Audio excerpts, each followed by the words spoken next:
Hello my friends! Galaxy S9 is Samsung's new flagship for 2018, and in this video I would like to share with you my experiences with using this phone and show you the features of S9 that impressed me the most.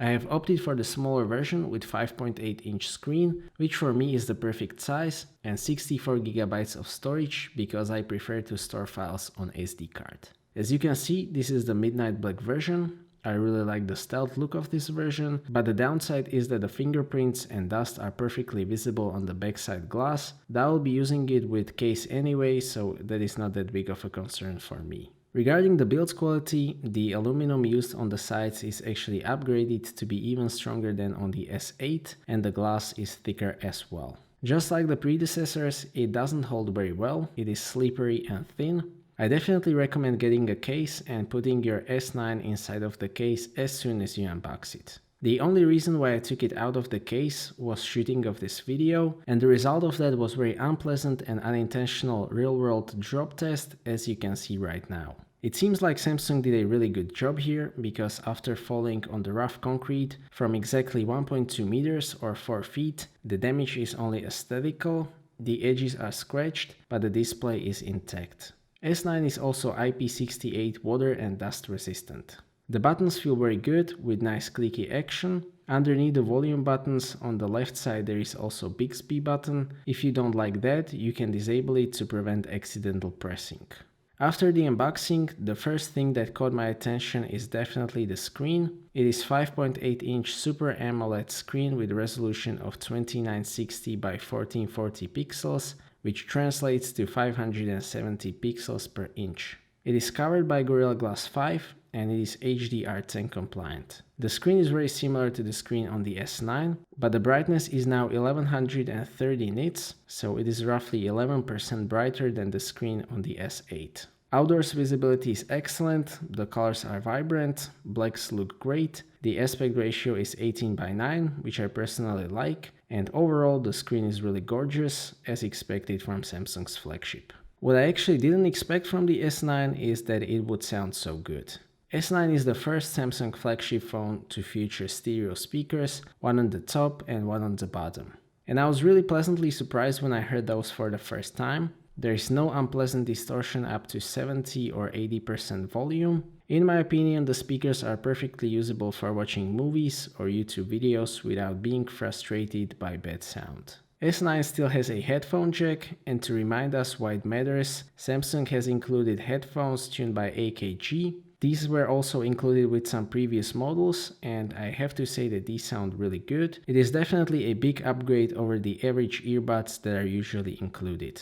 Regarding the performance, here you can see some results of the benchmarks on my Exynos version. S9 feels very fast while performing the usual operations like opening the apps. It handles the multitasking very well, and the performance together with that excellent screen makes the G9 a great gaming device.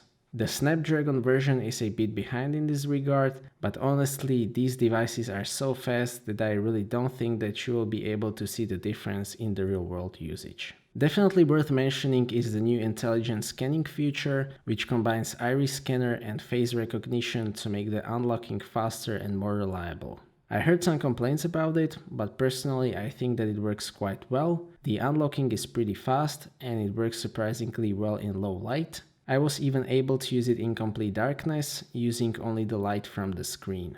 I tried to fool it with very high resolution photos, but fortunately it did not fail yet. So overall it seems to be a good compromise between the speed and security. The fingerprint reader was moved compared to the S8, so now it is underneath the camera, which is probably the best position on the back of the phone. The reader itself works great, it is very fast and extremely reliable. Of course, there is no need to turn the phone first, you just touch the reader and the phone will turn on and unlock automatically. The camera is the feature of the S9 that was marketed the most. This channel is mainly about the photography and filmmaking, so I'll make separate review of the camera. The S9 is finally the first phone where you can change the aperture on the lens. People call it variable aperture. In the photography terminology, this term is actually used to describe something completely different than what this lens does, but it doesn't really matter. It basically means that you can choose how much light gets to the sensor, and the aperture also affects the depth of field. Long story short, at f1.5 the background will be more blurred, and at f2.4 the background will be sharper or less blurred. The image quality from this 12 megapixel sensor is generally very good. I like that Samsung, or actually Sony, which makes the sensor, stays at 12 megapixels. That seems to be the best compromise between the resolution and pixel size at the moment. Before we get to the image quality, let's take a look at the camera app. I actually do like this layout and changing modes by swiping. It is also possible to customize what modes do you want to be here. And it is also possible to switch to full screen mode to see your composition in 18:9 aspect ratio.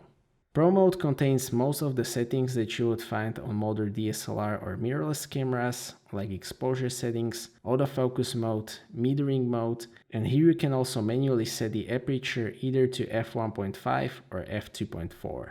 Sharpness of the pictures is actually really good. The processing of the pictures straight from the phone is actually quite nice. I don't find the pictures to be oversaturated, and overall the colors are very nice in my opinion. The only thing that I don't like about the image processing is that in certain specific situations there is too much sharpening, which looks unnatural.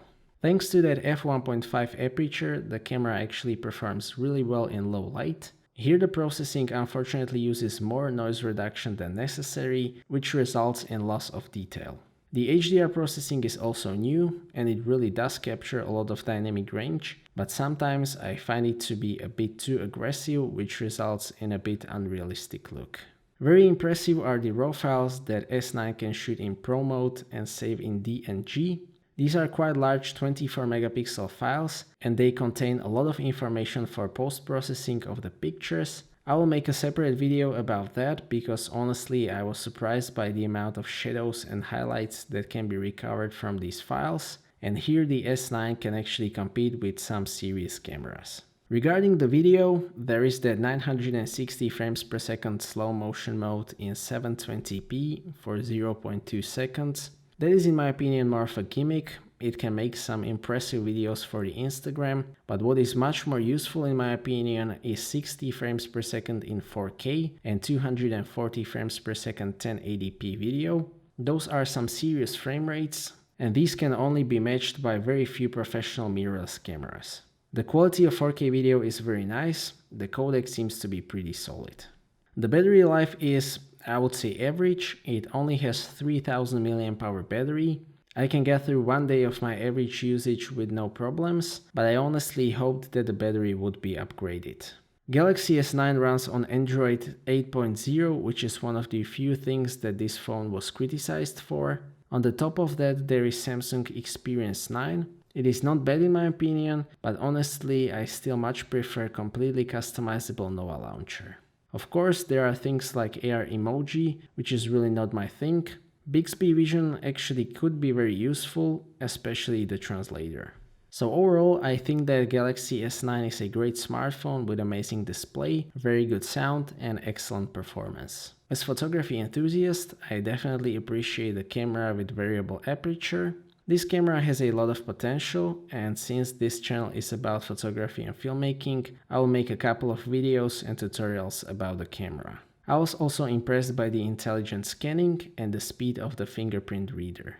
In my opinion, the S9 is still not perfect. The battery life is good but not great. The smaller model doesn't have the second camera, and it only has 4GB of RAM instead of 6GB in Galaxy S9 Plus. But other than that, this phone doesn't actually have any distinctive weaknesses, and it is a great package overall in my opinion. So that's it for this video. Thank you for watching.